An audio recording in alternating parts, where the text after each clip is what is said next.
Ана өсиеті. Исламға дейінгі кезеңде өмір сүрген Умама деген ақылды әйел қызы Унасты Кинда патшасы Хариспен үйлендіргенде әлі күнге құны ескіре қоймаған мынадай өсиет айтқан екен. Қызым, егер бір қыз ата-анасының байлығы жеткілікті болып күйеуге шығуды қажетсінбейтін болса, онда бәрінен бұрын оған сен лайық болар едің. Алайда өмір заңы басқаша. Ер адам қалайша біз үшін жаратылса, әйел де о баста ер адам үшін жаратылған. Қызым, сен өзіңді туып, аялап өсірген әке-шешеңнің ұясынан ұшып, жарт-жұртқа кетіп бара жатырсың. Ендігі уақытта сен күйеуіңе бағынып, оның ризашылығын алып отырғайсың. Сонда ол да сенің алдыңдай құлыңдай құрақ ұшатын болады. Сен оны сыйлаған сайын ол сені жақсы көріп, қалағанын істейтін болады. Мен саған қазір 10 өсиет айтайын.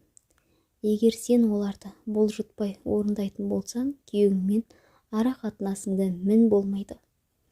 Үйге ішіп жейтін не әкелсе де шын жүрекпен қабыл ал.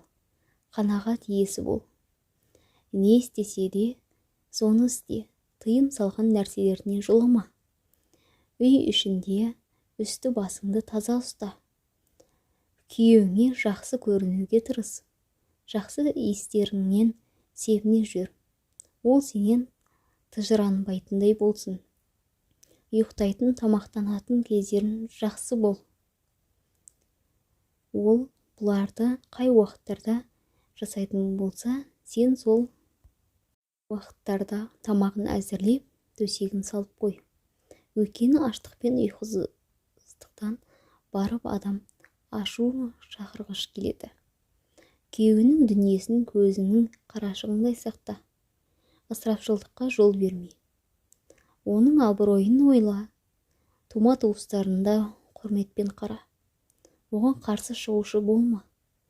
Күйеуінің сырын елге жайма.